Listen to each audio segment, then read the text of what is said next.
Sa araw na ito ng Martes Santo, tayo ay dinadala ng ating mga pagbasa sa panahon kung saan si Jesus ay naghahapunan kasama ng kanyang mga alagad. Pero bago tayo dumating sa paghahapunan ng Panginoon, bumalik muna tayo at tayo'y tumahimik muna sandali. Iyuko natin ang ating mga ulo. Pakinggan natin ang Diyos na nagsasalita sa ating puso. Tanggalin natin ang mga alalahanin natin sa buhay at ituon natin ang ating paningin kay Jesus. Mga minamahal na mga kapatid, tumahimik tayo sandali dahil baka ang katabi natin gustong magdasal ngayong araw na ito. Igalang natin sila.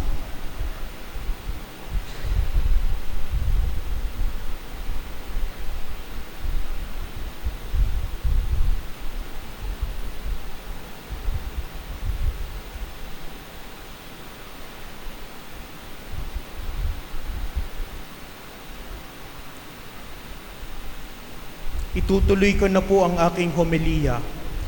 Sa ating unang pagbasa mula sa aklat ni Propeta Isaías, narinig natin na sinasabi ni Propeta Isaías, "Pinili na ako ng Panginoon bago pa isilang, at hinirang niya ako para siya'y paglingkuran. Ang salita ko'y ginawa niyang sintalas ng tabak." Mga minamahal na mga kapatid, bago pa tayo isilang sa mundo na ito, alam na ng Diyos ang mangyayari sa atin. Bago pa tayo isilang sa mundong ito, may plano na ang Diyos sa bawat isa sa atin. At nung isinilang tayo sa mundong ito, simula nang tayo ipaglihi ng ating mga magulang sa Kanyang sinapupunan, ibinigay na ng Diyos ang dakilang pagmamahal sa atin. That is why the Catechism of the Catholic Church is teaching us we are created out of love. Ginawa tayo ng Diyos dahil sa pagmamahal, and our vocation is none other than love. Pero pumasok ang pagkakasala, kaya dito unti-unting nasira ang orihinal na plano ng Diyos sa bawat isa sa atin.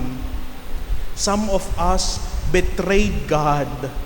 Some of us denied God in our own little ways. Sa mga panahong hindi tayo nagiging tapat sa ating trabaho, tinatatwa natin ang Diyos. Sa mga panahong hindi tayo nagiging tapat sa ating mga relasyon, ipinagkakalulo natin ang Diyos.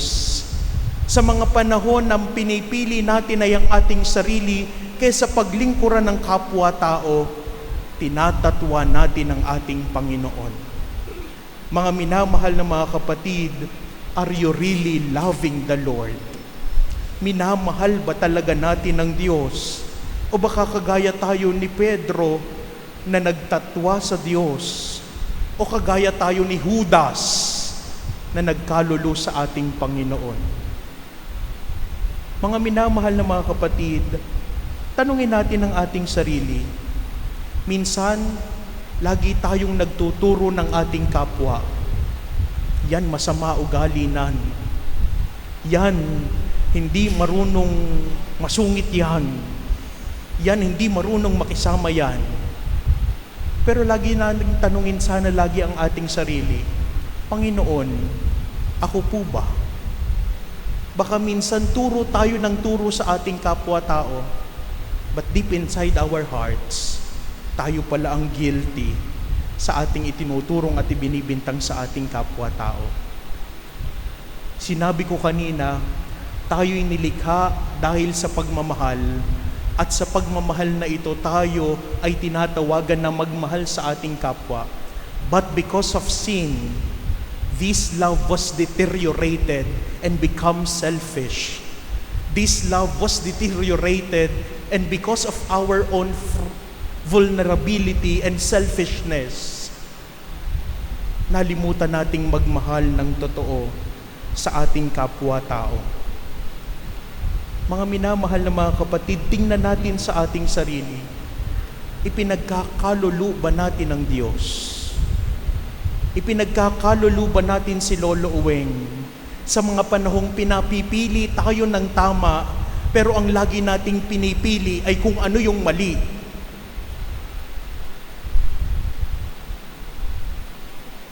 Nung mga bata tayo, tinuturuan tayo ng ating mga magulang na mamili. Nung mga bata tayo, ang laging tinuturo ng mga magulang natin, piliin mo kung ano yung tama.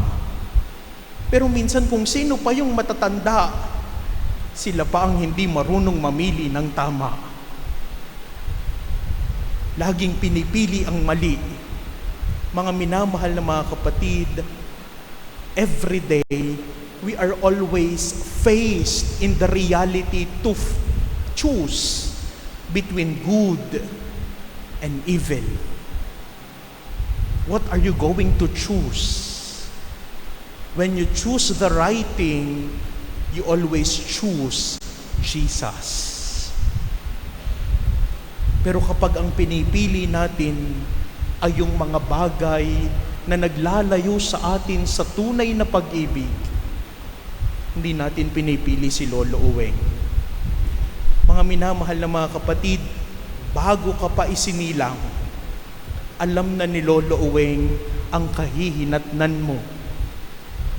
Bago ka pa isilang, alam na ng Diyos ang plano niya para sa iyo. Pero sana sundin natin ang plano ng Diyos para sa atin. Huwag nating gamitin ng Diyos sa mga personal nating gusto sa buhay. Let us always choose God before everything else. And when we choose God, we choose to love. Kapag pinipili natin ang Diyos, pinipili nating magmahal kahit masakit. Kapag pinipili natin palagi si Lolo Uweng, lagi nating pipiliin ang tama kahit tayo na lang ang nakatindig sa katotohanan. Kapag pinipili natin si Lolo Uweng, ang lagi nating pipiliin ay kung ano yung pagsasakripisyo na hiningi sa atin ni Lolo Uweng at hindi yung sarili nating kagustuhan ang dapat masunod. Mga minamahal na mga kapatid, we are created to love. Let us live in love. Because when we live in love, everything will follow. Mamaya po, karamihan siguro sa inyo ay narito para umattend at dumalo ng pagbibihis kay Lolo Uweng. Kapag akyat nyo mamaya sa taas at nakikita nyong binibihisan ang imahe ni Lolo Uweng, ano yung mga bagay na kailangang isuko nyo sa Kanya? Baka hindi pa rin natin mabitaw-bitawan yung paborito nating kasalanan. Baka hindi pa rin natin mabitaw-bitawan yung mga kasalanan na itinatago natin sa ating puso.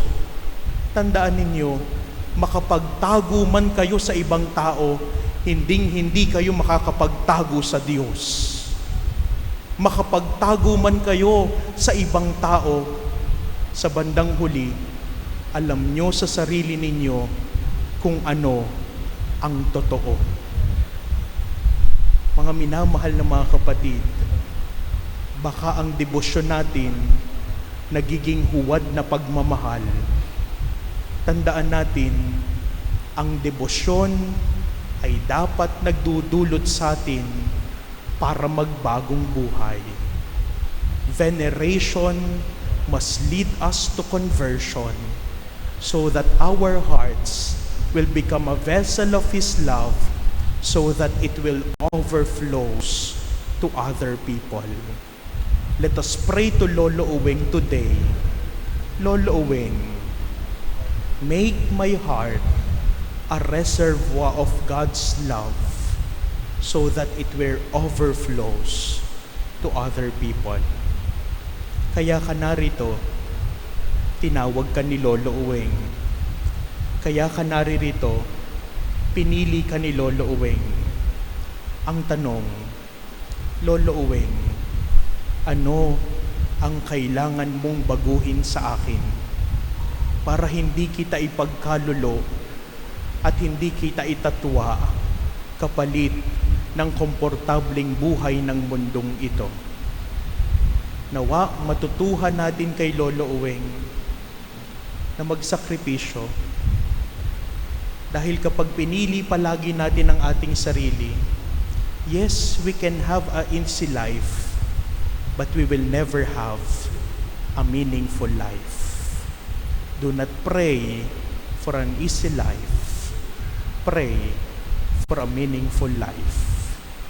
Bukas, pagkatapos ng rito ng pagbibihis, babalik kayo sa inyong mga kanya-kanyang gawain sa buhay. Babalik kayo sa mga karaniwang ginagawa ninyo sa buhay. Pagkatapos ng mahal na araw na ito, babalik kayo sa inyong mga trabaho. Pero ang tanong, may nabago ba sa pagdedebosyon ko kay Lolo Uweng? Veneration must lead us to conversion.